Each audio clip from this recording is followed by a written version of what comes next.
Di antara pertolongan Allah Subhanahu wa taala kepada Nabi Nuh alaihissalam karena beliau suka sekali bersyukur, dinukil sebuah riwayat setelah beliau 950 tahun mendakwahi kaumnya sebagaimana Allah jelaskan dalam Al-Qur'an, alfasanatin illa khamsuna ama.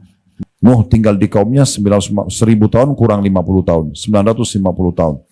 Intinya teman-teman sekalian, Nabi Nuh alaihissalam berdoa kepada Allah, ya Allah, saya sudah dakwahi mereka siang, malam, mereka tidak mau dengar. Tetap aja mau nyembah berhala, tetap aja kufur kepadamu. Maka datangkan hukuman buat mereka.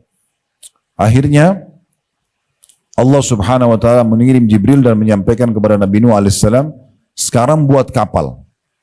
Buat kapal, dan waktu itu kebetulan lokasi dakwah Nabi Nuh di padang pasir, nggak ada air. Jadi buat kapal itu sangat tidak masuk akal manusia. Maka disuruhlah buat kapal, Nabi Nuh dengan orang beriman buat kapal. Setiap kali lewat orang-orang kafir dari kaumnya, selalu mengatakan, hai Nuh, kamu sudah gila ya? Ngapain buat kapal di tengah padang pasir? Untuk apa diolok-olok? Nabi Nuh alaihissalam tetap saja mengerjakan sesuai dengan perintah Allah. Sampai kapal itu sudah mau selesai, teman-teman, atau sudah selesai kurang lebih, maka tidak cukup di situ, kaumnya menyakiti Nabi Nuh alaihissalam dengan cara mereka sepakat untuk buang air besar dan buang air kecil di kapal Nabi Nuh. Sehingga kapal Nabi Nuh penuh dengan kotoran manusia. Maaf, kencing dan tinja. Setelah penuh semuanya itu, rupanya Allah Subhanahu wa taala datangkan ujian kepada orang-orang kafir ini, mereka kena penyakit kulit dan mereka tidak temukan obatnya.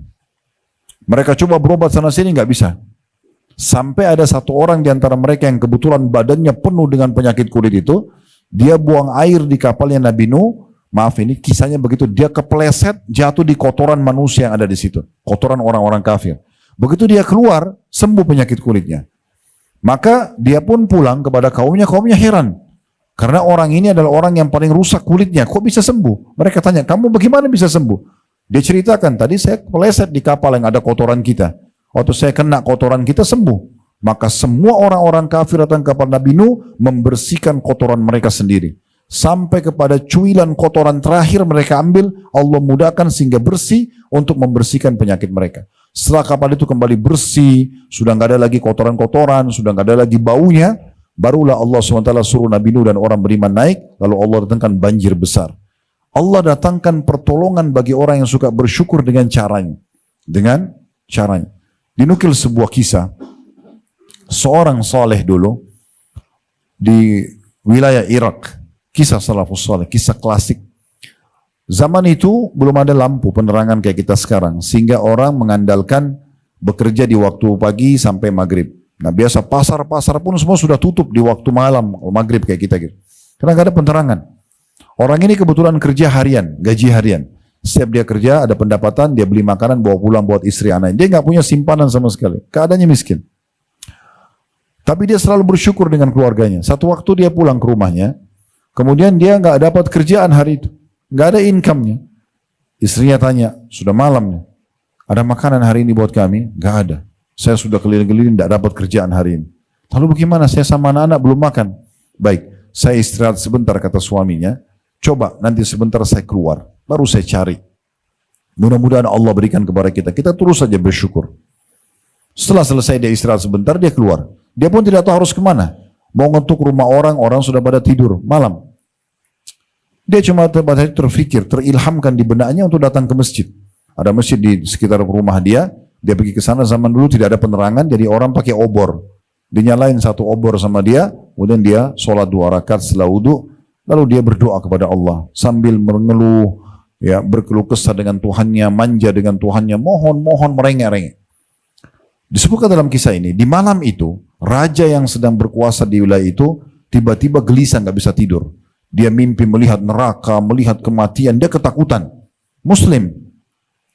Maka dia pun terbangun, lalu dia bilang, ya Allah, aku yakin ini peringatan dari Engkau. Maka sebagai bentuk taubatku dari dosa-dosa, dan aku khawatir jangan sampai aku termasuk orang yang Kau hukum, maka aku akan sedekah sebagai tanda syukur kepadamu atas uang-uang, atas Engkau selamatkan, masih kasih aku umur, dan aku diberikan mimpi supaya aku sadar. Maka dia mengambil beberapa kantong uangnya, itu berisikan dinar emas, cukup besar. Kemudian dia bilang, ya Allah, malam ini pandulah aku menuju kepada hambamu yang aku bisa bantu.